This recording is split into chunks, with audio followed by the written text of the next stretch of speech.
gabi-gabi mo siya nakikita. Bali pag uwi mo, papahinga ka na ng konti, tapos kakain ka kapag TV patrol na, mag-internet kapag natanyan niya, para pag pangako sa'yo na, yung buong attention at focus mo sa kanya lang talaga. Pero ako, araw-araw mo naman ako nakikita, nakakasama mo pa. Hello, 2 taon na kaya tayo magka-opisina, pero baka nakakalimutan mo, kaya papalala ko sa'yo.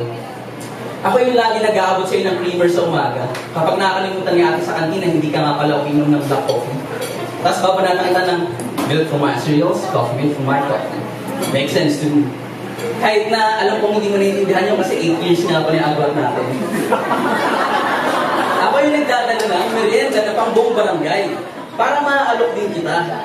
Pero sa totoo lang, ang lagi kong dalangin ay sana kumain ng iba para tayong dalawa na lang yung pakain ng kasama. Ako yung dali-dali nagpapalit ng tubig sa water dispenser kasi ayoko na uhaw ka. Pag may papapotocopy ako, lagi kong sinasabayo sa'yo kasi ayoko na papagod kayo tsaka para di ka maporma ng mga tao doon sa baba. Ako na nga rin nagpapalit ng bala sa sticker mo pag paubos na eh. Tsaka, kapag may pipirmahan ka at wala ang ballpen mo, agad mong kinukuha ay nasa ibabaw ng lamesa ko kahit na hindi mo na sinusoli pa, tangina nakakalima ka na. Pero okay lang. Kasi, yung puso ko nga eh, nakuha mo agad at di mo na nasoli pa. First time pa lang natin nagkita. Kaya ito yung araw-araw ko pinoproblema. Paano ko aagawin ang atensyon mo mula kay Daniel Padilla? Gagayahin ko na rin yung get-upan niya, yung maskip na shirt at jogger pants na pula. Magsusot na din ba ako ng maskip na brief para lumit yung boses ko? Lamin ko na rin ba yung mata ko? Lamin ko na rin ba yung mata ko para maakit ka? Ba, hindi mo natatanong pero nung high school ako, pero secret lang ha, may kamukha rin naman ng artista. Kamukha ko doon si Zorin Legaspi. Pero hindi ko alam ha, kasi nung medyo tumanda na ako, pag nagkabigote lang daw at kumaba ng konti yung buhok, eh si Empoy na kaya si Jun sa Beto United. Pero okay lang, artista pa rin naman, di ba? Paano kaya akong ganito? Mag-astang pakul na lang kaya ako. Alam yung mga intellectual ko sa internet na sobrang snap at galit sa lahat ng tao, na para bang lahat ng solusyon at opinion nila ay nabigyan na nila para sa bayan ito. Na pag tinanong ako na, so anong tingin mo kay Daniel Padilla? Daniel Padilla? Siya isang salot sa lipunan naman nagdadalagang pabebe sa mundong ito. Kasi Daniel Padilla ay graduate lang ng, graduate na ng ama. At si Daniel Padilla ay ang muka at ang simbolo ng oportunistang makinarya, blinding us from the truth of this honorable and faithful land, deafening us from what we should know. 24 hours a day, 7 days a week, the powers that be are working to hide us from this one and simple truth. Si Daniel Padilla ay supot at mahilig mamahid ng kulangan. Pero hindi ko na lang gagawin yun kasi alam ko pag ginawa mo yun, at pag ginawa ko yun, lalayuan muna ako at patuloy mo nang hindi ka ako samit. Baka isumpa mo pa ako sa pinakamadilim na silid ni Satanas.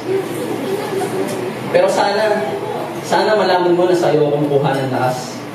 At tuwing umaga pag-gising ko, ikaw ang aking unang naiisip. Na ang haba na naman ng araw at ipipikit ko saglit ang aking mga mata at ikaw ang aking unang makikita. At dali-dali akong babangon. Dahil alam ko na sobrang konti lang pala ng mga panahon na pwede kitang makasama. Bilang ang sukat at tugma ng ating mga tulat. Sana malaman mo na ang dami kong gustong ikwento sa iyo tulad ng ano yung ginawa ko kagabi, kung ano yung binabasa mong libro. Gusto kong itanong sa iyo kung kamusta yung tulog mo, yung biyahe mo dito, kung bakit late ka ngayon at bakit natagalan ka sa pagdating sa buhay ko.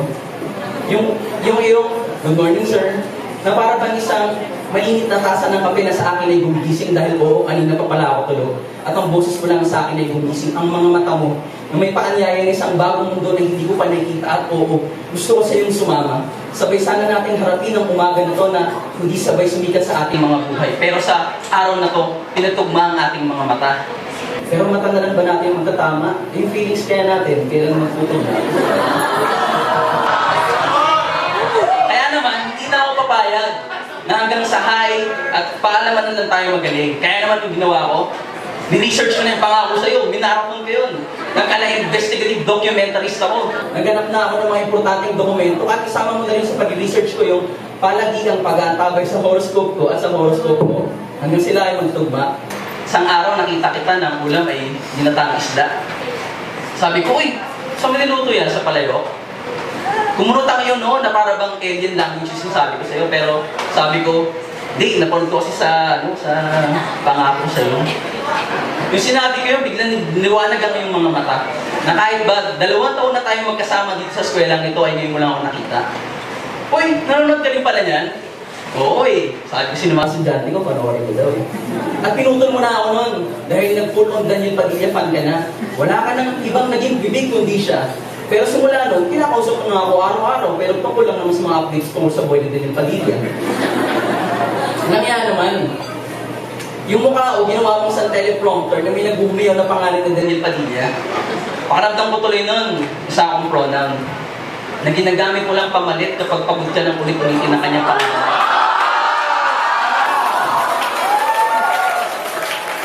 Kaya, yung araw na yun, umuwi ako malungkot.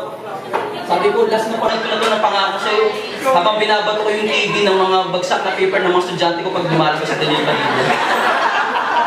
Kinabukasan, humahangos kang pumunta sa akin. Ako naman, syempre, playful lang. Uy, Mel! Kumusta? Okay lang.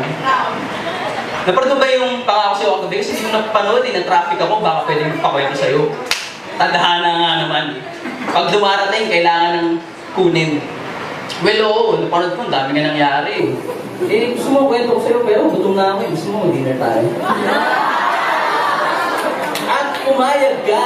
Daniel Padilla, paris na tayo talaga. At buong gabi tayo nagkwentuhan.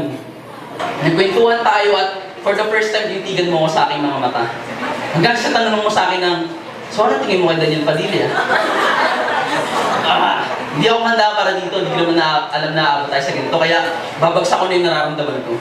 Si Daniel Padilla, promising siya ah. Tsaka gusto yung acting niya, talaga naman kala mo sa damn workshop na pinagdaanan bago sumabot ko. Kita-kita may method acting eh, di ba? Tsaka yung ibang klase si Davey doon, pasok na pasok talaga eh.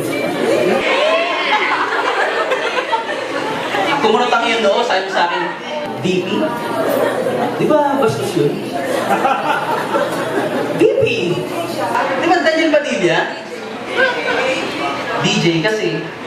Ah, okay, DJ nga pala. Kala ko magagalit ka na sa akin at buwalk-out mo ako dahil nalaman mo na poser lang talaga ako. Pero hindi, tumawa ka. Natawa na rin ako. Pero yung tawa ko para dun sa double penetration na naisip mo. Ang ganda-ganda mo na nga. Green-minded ka pa. Talagang nasa iyo na nga talaga ang lahat. Bilang pasasalamat, inanyayahan mo ako sa birthday ng kapatid mo. Sabi mo, huwag kong sabihin sa iba dahil ako lang iunin kita. Nung gabi yun, isip ako ng isip sa kung anong pwedeng mangyari. Bukas, papakilala mo ako sa mga magulang mo. Napag TV Patrol, nasabay tayong kakain kasama yung pamilya mo. Magkikwentuhan tayo pagdating ng Nathaniel. Sana bukas, sabay sana nating harapin si Daniel Padilla nang may ngiti sa ating mga mata at hawak-hawak na kita. Thank you.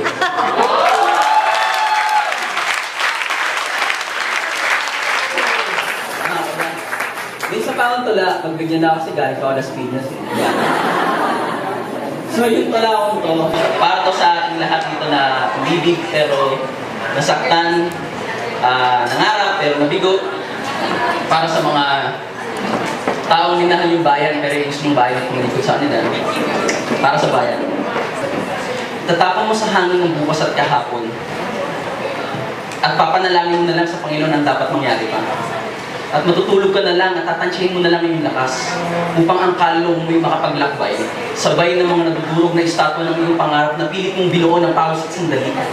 Nangangapan lang yung mga kalyo sa kamay ng may siraulong humaplos. Ang iyong malapit na sanang matapos sa isang iglap, naging pulbos. At mag-uumpisa kang pulutin ng mga durog na bahagi na ito na walang ibang narinig sa iyong bibig kundi bahala na.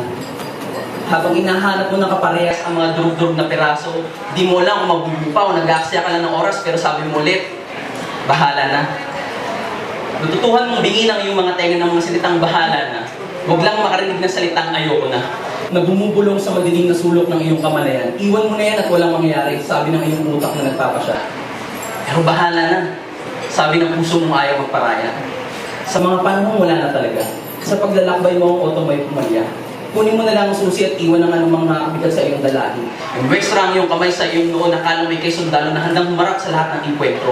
Titigin mo ang kalsada na hindi mo rin alam talaga kung saan patungo, sabay sampay ng jacket sa balikat, sindi na sigarilyo at magsimulang maglakad sabay pabulong na nagsasabing, "Putangin na, bahala na."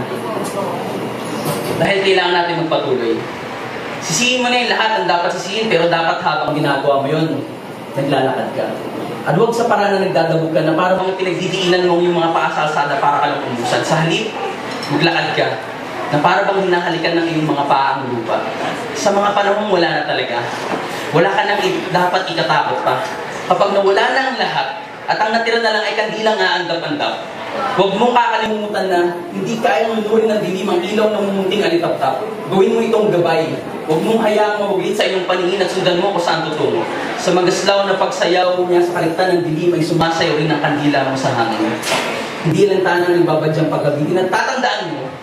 Hindi rin kayang lunurin ng dilim ang boses mo kaya kumanta ka.